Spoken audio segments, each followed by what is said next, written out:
Rust began as a side project by Facepunch Studios. Here it comes. Initially inspired by DayZ and Minecraft.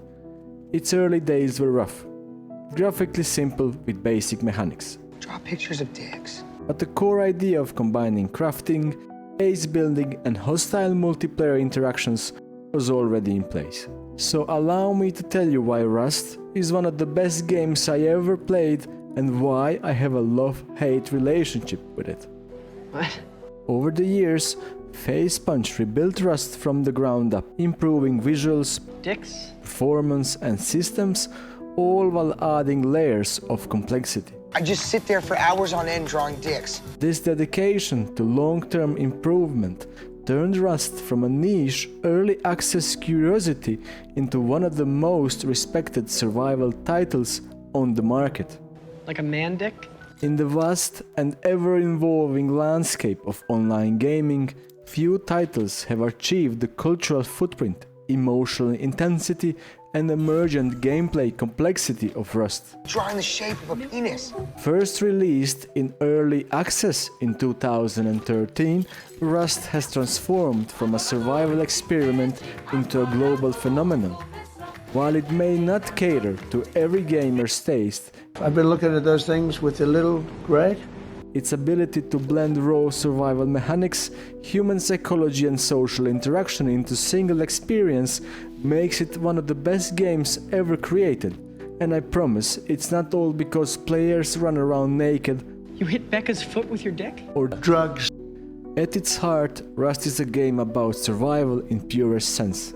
Players spawn with nothing but a rock and torch, and every item, from food and weapons to clothing and shelter, must be gathered, crafted or stolen. This design choice strips away modern gaming conveniences and forces players into primal mindset Violent gangs and bloodthirsty criminals, roving mobs of wild youth. where every decision can be the difference between life and death. I just saw some chart.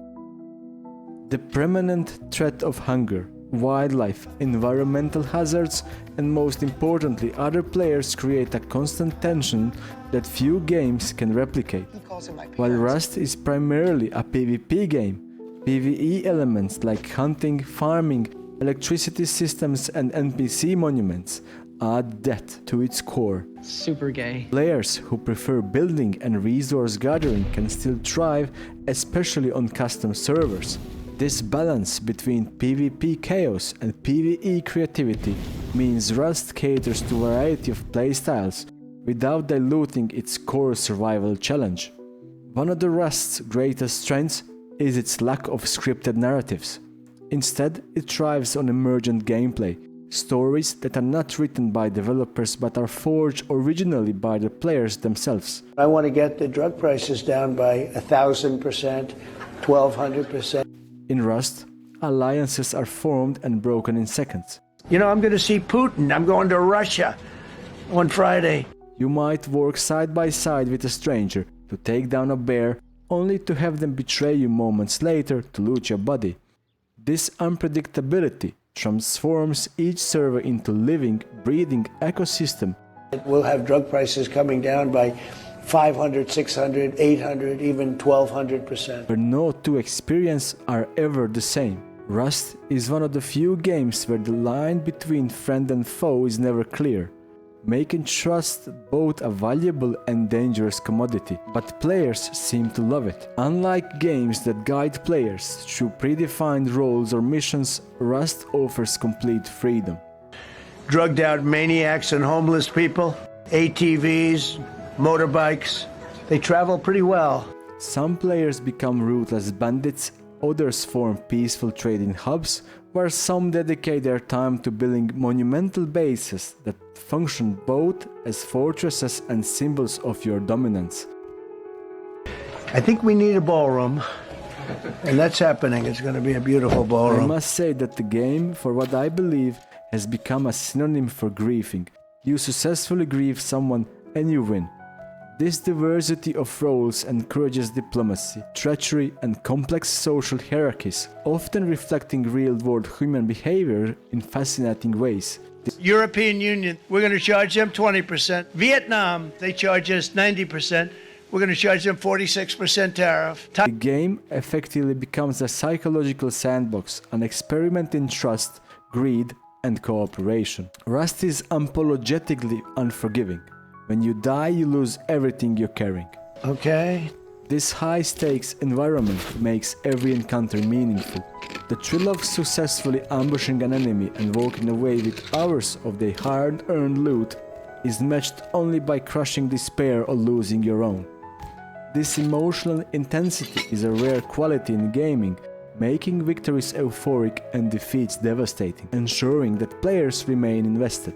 South Africa, 60%, 30%. On some days, I was afraid to log out so I don't get raided. The developers have realized this and created items in-game that connect to a Rust Plus app that can wake you up at 5 AM in case your base is getting raided.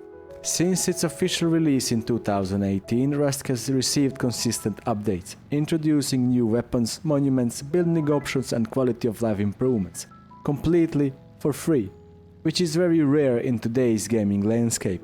Facepunch Studios have been committed to balancing gameplay while preserving the brutal charm that made Rust famous, all while living solely from microtransactions that are purely cosmetic and not pay to win. This world ensures that veteran players always have fresh challenges to face, as well as content, while new players discover a game that feels modern and alive. Only looking at that, that's early, but somebody reported it, which is fine. We're looking at it.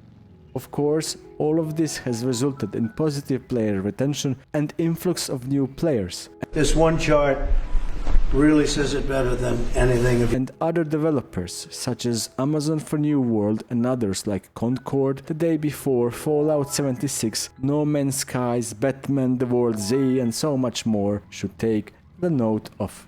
All new numbers. Okay. Facepunch Studios has stayed true to their vision by avoiding pay-to-win mechanics entirely. The only purchasable items are optional cosmetics and occasional DLC packs, all of which are again purely cosmetic and have no impact on gameplay balance. This ensures that no player gains an unfair advantage by spending money. The playing field remains fair and progression is determined solely by skill, strategy and effort, not by credit card. Beyond its gameplay, Rust is technical achievement. The world is vast, beautiful, dangerous, featuring realistic weather and dynamic day-night cycle, and meticulously designed environment. There'll be some land swapping going on. And it seems like it's truly getting better through the years. The building system is one of the most robust in the genre, allowing players to construct everything from simple shacks to elaborate fortresses with multiple layers of defense. The game also handles large-scale battles, hundreds of concurrent players and complex AI systems, all while maintaining its immersive survival atmosphere. Indonesia, Malaysia, Cambodia. Its engine optimization over the years has turned to what was once a clunky early access game into a smooth, visually striking experience. And no, again, I'm not talking about the nakeds running around in the game. And it's embarrassing for me to be up here. Rust has also become a juggernaut in the streaming and content creation space. Massive Twitch events such as offline TV servers, Twitch drops and endless amounts of streamers and content creators with millions of views have brought together dozens of players, generating unforgettable storylines and viral moments. These community-driven spectacles highlight Rust's ability to be as much as about entertainment as it's about gameplay, attracting audiences far beyond its player base. I've been up here a lot. I've never seen a crowd like this. While Rust has a reputation for being brutal, its community is far more diverse than its toxic stereotype suggests. Many servers are home to role players who create fully functional towns, host in-game events and build impressive landmarks for others to explore. There are also modded servers that introduce custom game modes, minigames and unique rule sets, keeping the experience fresh even for veterans. The community creativity ensures that Rust remains endlessly replayable, even for those who have mastered its core survival mechanics. What sets Rust apart from many games is the raw, emotional journey it offers. It tests patience, resilience, and the ability to adapt. It forces players to face betrayal, loss, and resource scarcity, sometimes in quick succession. While Rust is definitely not the game for everyone, its steep learning curve, toxic encounters, and relentless pace can drive some players away. It stands as a unique masterpiece in the survival genre. Its capacity for emergent storytelling, genuine social interaction, and high-stakes gameplay delivers an experience that no scripted campaign can match. In Rust, every player writes their own story, shaped by the unpredictable and often brutal world around them. It's this raw, undefined experience that secures Rust's place as one of the best games ever made. They're always broken, bad,